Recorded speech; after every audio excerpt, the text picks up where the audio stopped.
칼 세이건, 코스모스, 홍승수 옹김, 사이언스 북스. 머릿말.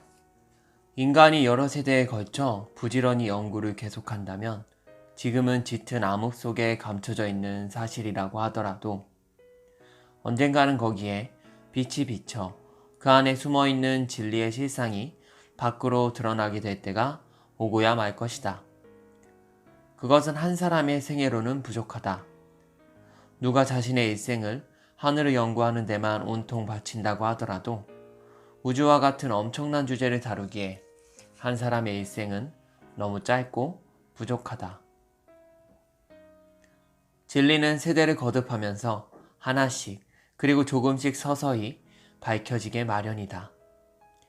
우리 먼 후손들은 자신들에게는 아주 뻔한 것들조차 우리가 모르고 있었음을 의아해야 할 것이다. 수없이 많은 발견이 먼 미래에도 끝없이 이어질 것이며 그 과정에서 결국 우리에 대한 기억은 모두 사라지고 말 것이다.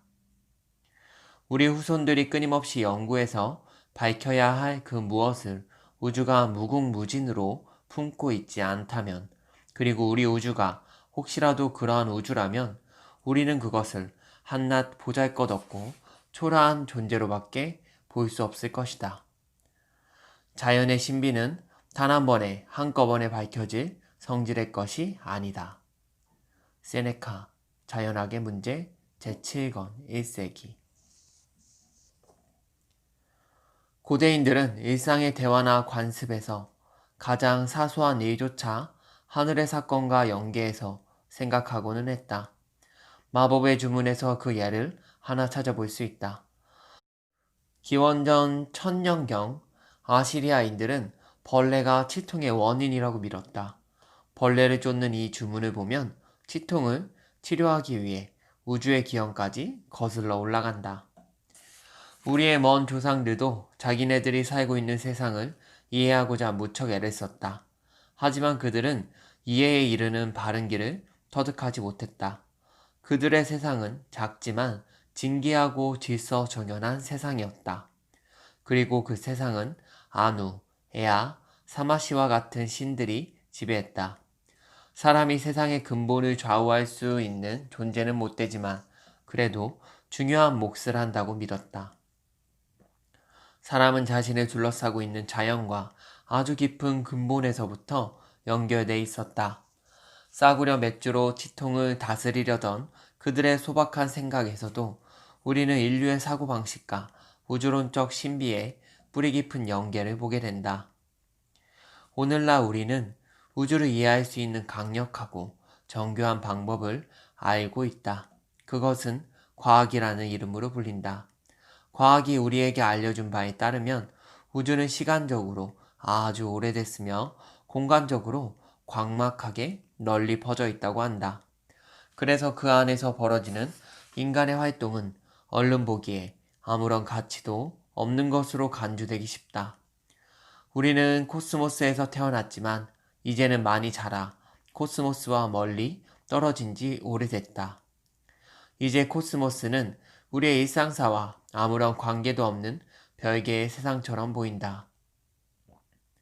그러나 과학은 이와는 아주 다른 우주의 실상을 또한 우리에게 알려준다.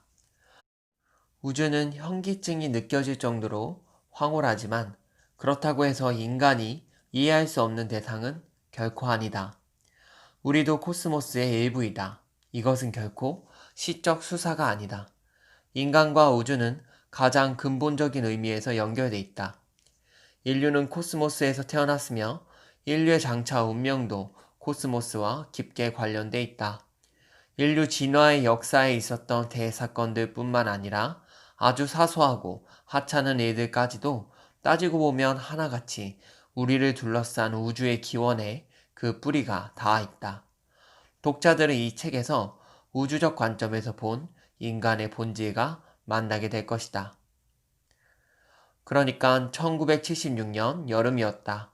당시 나는 바이킹 착륙선의 비행 화상 촬영 연구팀의 일원으로서 수백 명에 이르는 동료 과학자들과 함께 화성 탐사에 참여하고 있었다.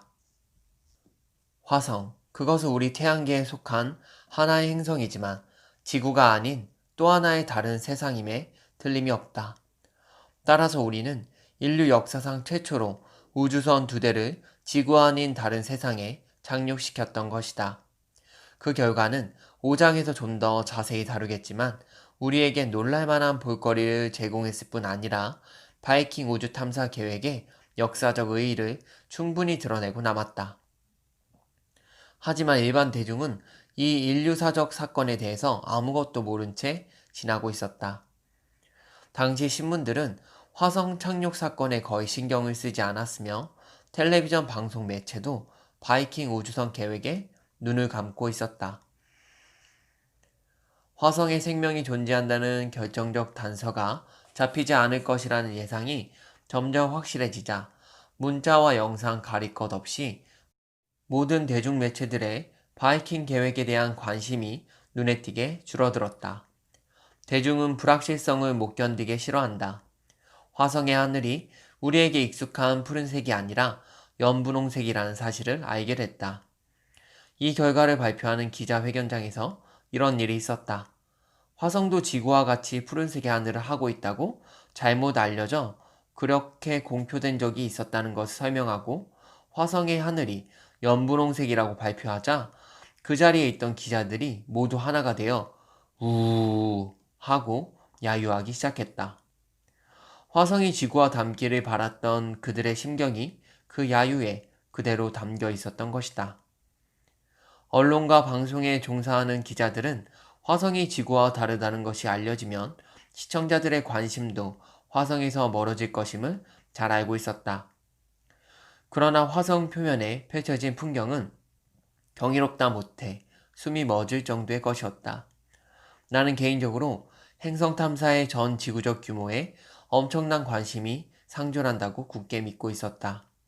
생명의 기원, 지구의 기원, 우주의 기원, 외계 생명과 문명의 탐색, 인간과 우주와의 관계 등을 밝혀내는 일이 인간 존재의 근원과 관계된 인간 정체성의 근본 문제를 다루는 일이 아니고 또 무엇이란 말인가. 인간 사고의 저변에는 자신의 기원에 관한 관심이 두껍게 깔려있게 마련이다.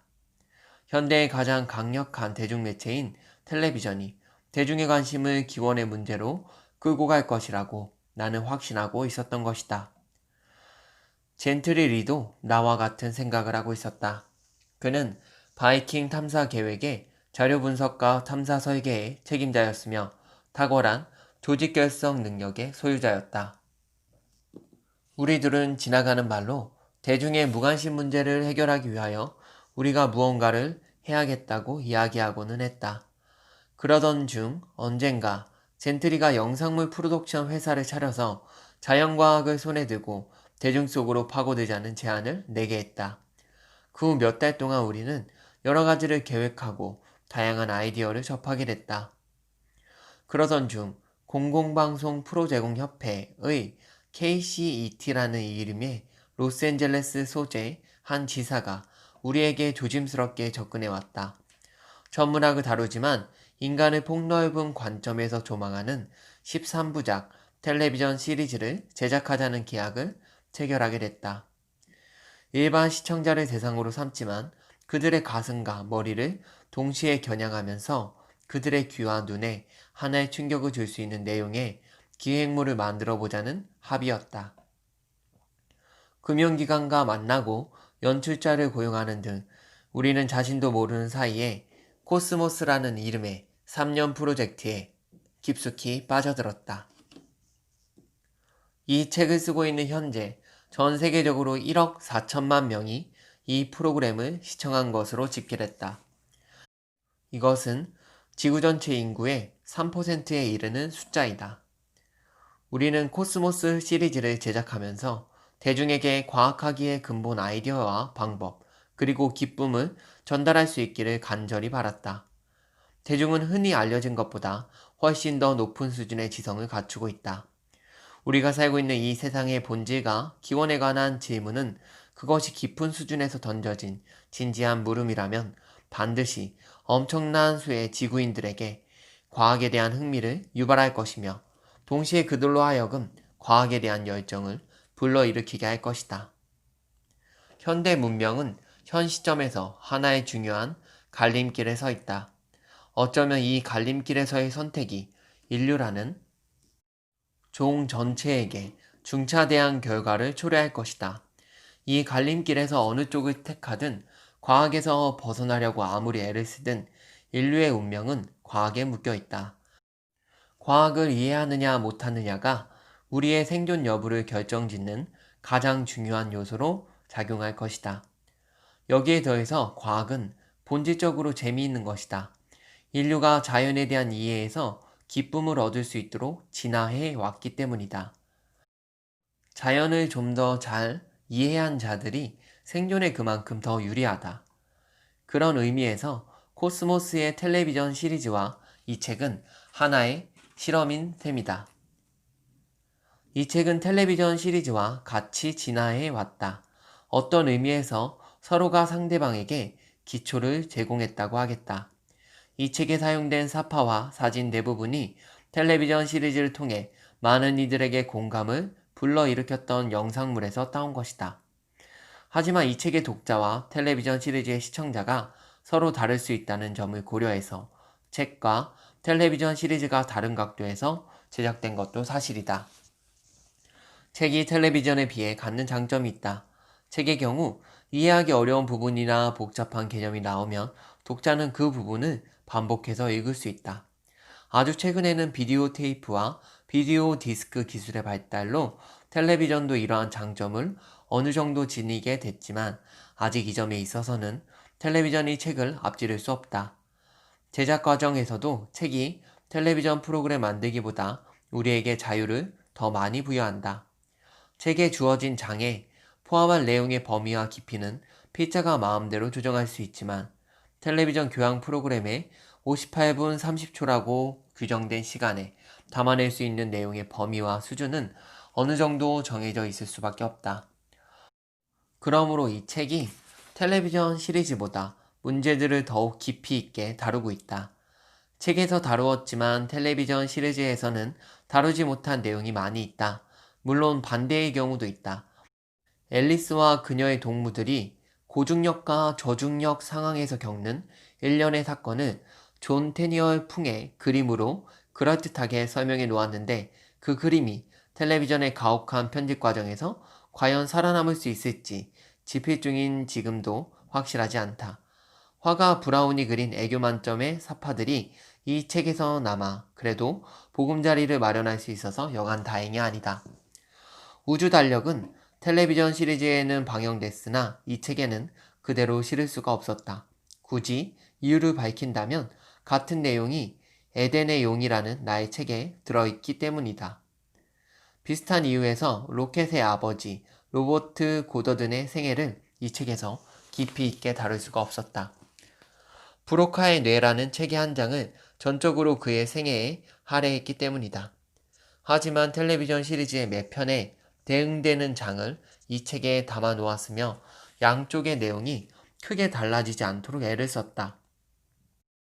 나는 책의 한 장과 그에 대응하는 텔레비전 시리즈의 한 편이 서로의 내용을 이해하는데 하나의 상승작용을 할 것으로 기대한다. 독자의 이해를 돕고 독자에게 개념을 확실하게 전달하기 위하여 같은 내용의 주제를 여러 번에 걸쳐 반복해서 다룬 경우가 있다. 처음에는 아주 가볍게, 그리고 뒤로 갈수록 점점 더 무겁게 말이다. 예를 들면 1장에서는 각종 천체를 종합해서 전반적으로 소개하고 뒤에 가서 천체의 종류마다 하나씩 좀 더 집중적으로 다루었다. 같은 방식의 2장에서 등장하는 돌연변이, 효소, 핵산 등에 관한 주제를 다루는 데에서도 볼 수 있다. 인류사에 나타난 위대한 개념들을 시간순으로 설명하지 않은 경우도 있다. 예를 들면 고대 그리스 과학자들의 사상을 7장에서 처음 취급하게 되는데 이들보다 훨씬 나중에 등장한 요하네스 케플러의 업적을 3장에서 먼저 다룬다. 그리스 과학자들이 까딱 잘못하는 바람에 성취할 수 없었던 것이 과연 무엇인가를 안다면 그들의 업적을 더 잘 평가할 수 있으며 그들의 진가를 더욱 높이 인정하게 될 것이다. 과학도 인간의 여타 문화 활동과 마찬가지로 문화 전반을 아우르는 총체적 관점에서 조명하고 논의해야 한다. 과학과 과학 이외의 문화 활동이 서로 격리돼서 성립할 수 있는 것이 아니기 때문이다. 과학의 발달 경로가 어떤 시기에는 다른 분야의 발달 경로와 살짝 스치기도 하고 때로는 정면으로 충돌하기도 한다. 사회적, 정치적, 종교적, 그리고 철학적 문제와의 관계가 특히 그러했다. 하다못해 과학을 논하기 위한 텔레비전 영상물 한 편을 촬영하는 과정에서도 범세계적 관심사인 군사활동이 비집고 들어와 어쩔 수 없이 그 영향을 받게 되는 상황을 직접 경험할 수 있었다. 화성에서 바이킹 탐사선이 실제 탐사에 임하기 전에 바이킹 착륙선의 실제 크기와 같은 모형 착륙선을 모하비 사막으로 가져가서 모의 탐사를 수행할 때 있었던 일이다. 모의 탐사 실험장 근처의 공군 기지에서 폭격 훈련이 있을 때마다 우리의 모의 실험은 중단되어야만 했다. 이집트 알렉산드리아에서의 경험도 재미있다. 이집트 공군이 매일 아침 9시에서 11시까지 비행 폭격 훈련을 실시했는데 우리가 묵던 호텔이 그들의 기총소사 폭격 훈련의 목표물이었던 것이다. 그리스 사모스 섬에서 우리가 겪어야 했던 일은 더욱 가관이다. 북대서양 조약기구군의 대규모 기동훈련 때문에 촬영 허가를 마지막 순간까지 받을 수 없어서 우리 계획이 온통 무산될까봐 무척이나 걱정했다. 그들은 누가 보기에도 뻔하게 지하에 막사를 건설하고 있었으며 사너리에 대포와 탱크들을 배치하는 중이었다. 체코슬로바키아에서는 무전기가 말썽을 일으켰다. 외진 시골에서 1년의 촬영을 차질 없이 수행하기 위하여 촬영팀은 의사소통을 무전기에 의존하고 있었다. 그런데 우리의 무전 교신이 체코 공군의 전투비행단을 놀라게 했던 모양이다. 촬영이 진행되는 동안 전투기 편대가 우리 머리 위를 계속해서 배회했다. 우리의 촬영 활동이 체코의 국가안보에 결코 아무런 해도 되지 않는 사실을 체코말로 전해들은 다음에야 그들은 우리 상공에서의 배회를 그치고 사라졌다. 그리스, 이집트, 체코, 그 어디에서든 각 나라의 국가안보기구에서 파견된 요원들이 우리의 촬영 현장에 따라붙었다. 구소련의 칼루가에서 러시아 우주 항해학의 선구자인 콘스탄틴 치우코프스키의 생애에 관한 인터뷰를 촬영하려 했을 때도 마찬가지 일이 벌어졌다. 사전에 구소련 당국에 문의도 하고 허가도 요청했으나 단념하는 수밖에 없었다. 나중에 알게 된 사실이지만 반체제 인사들의 재판이 바로 칼루가에서 열리기로 돼 있었다고 한다. 하지만 어느 나라에서든 많은 사람들이 우리 촬영팀에게 마음에서 우러나는 친절을 베풀어줬다. 우리는 그들의 친절을 결코 잊을 수 없다. 그렇지만 군사 조직의 존재 또한 부인할 수밖에 없는 범세계적 공통현상이었다. 이러한 경험들을 통해서 나는 한 가지 결심을 하게 됐다. 책과 텔레비전 시리즈에서 군사 문제와 관련된 사회적 이슈들을 기회 있을 때마다 빼놓지 않고 다루겠다고 단단히 다짐했다. 한마디로 과학의 성공은 자정 능력에 있다. 과학은 스스로를 교정할 수 있다. 과학에서는 새로운 실험 결과와 참신한 아이디어가 나올 때마다 그전에는 신비라는 이름으로 포장돼 있던 미지의 사실이 설명될 수 있는 합리적 현상으로 바뀌어 간다. 구장에서 논의한 중성미자의 문제가 그 좋은 예가 될 수 있다. 중성미자라는 포착하기조차 어려운 입자가 태양 내부에서 이론적 예상보다 적게 만들어지는 것으로 드러났다. 그러자 이것을 설명하기 위한 방안들이 속속 등장했다. 10장에서 다루는 문제도 좋은 예이다. 현대 우주로는 우주의 물질 밀도가 충분히 커서 멀리 있는 은하들의 후퇴 운동을 종국에 가서는 멈추게 할 수 있을 건지, 우주는 그 나이가 무한대인 존재이고 따라서 우주의 창조를 부정할 수 있을지 같은 형이상학적이고 신비주의적인 문제들도 과학적인 방법으로 논의하기 위해 갖은 애를 쓴다. 이 두 가지 질문에 대한 해결의 실마리를 캘리포니아 대학교 프레드릭 라인스의 실험이 쥐고 있는 듯하다. 그는 다음과 같은 주장을 한다. 중성미자는 세계의 다른 상태로 존재하는데 태양 연구에 쓰이는 중성미자 망원경에는 그 중에서 단 한 가지 상태에 있는 것만이 검출된다. 중성미자는 빛, 즉 광자와 달리 질량을 갖고 있기 때문에 우주에 퍼져 있는 중성미자들의 총 질량을 고려한다면 우리의 우주는 닫힌 우주라고 판단할 수 있다. 따라서 우주의 팽창도 언젠가는 멈추게 될 것이다. 미래에 수행될 실험들이 이러한 아이디어의 진위를 밝혀줄 것이다. 그러나 여기서 우리가 기억해둬야 할 가장 중요한 점은 과학이라는 이름의 대담한 기획에서는 이미 제시된 지혜에 대한 재평가가 끊임없이 이루어진다는 사실이다. 이것이야말로 과학하기의 위력이며 과학하기의 요체인 것이다. 코스모스를 집필하는 과정에서 나는 앤드루 양과 스티븐 소터에게 참으로 많은 빚을 졌습니다. 이분들은 코스모스 텔레비전 시리즈의 공동 저자로서 코스모스 집필에 결정적인 기여를 해주셨습니다. 이 저작물 전반에 흐르는 기본 아이디어의 구상에서부터 그 아이디어들 이면에 숨어있는 깊은 연계성의 발굴과 그리고 시리즈 각 편에 담아낸 내용의 지적 수준과 구조, 또 멋들어진 문체의 구사에 이르기까지 그들의 손길이 닿지 않은 곳이 없을 정도입니다. 이 책의 초고를 왕성한 의욕과 비판적 시각으로 철저하게 읽어주셨습니다. 나에게 준 이들의 건설적이며 창조적인 제언들이 수없이 이어지는 퇴고의 과정을 통해서 이 책에 그대로 드러나 있습니다. 텔레비전 시리즈의 공동 저자로서 이분들이 쓰신 대본이 이 책의 내용을 결정하는 데 주요한 영향을 미쳤던 것입니다. 나는 이분들과 여러 차례에 걸쳐 열띤 토론과 심도 깊은 토의를 하면서 크나큰 기쁨을 맛볼 수 있었습니다. 바로 그 기쁨이 내가 코스모스 프로젝트에서 얻을 수 있었던 가장 중요한 보상들 중 하나였습니다. 1980년 5월 이타카와 로스앤젤레스에서. 금일 낭독을 마치겠습니다. 감사합니다. 칼 세이건, 코스모스, 홍승수 옹김, 사이언스 북스.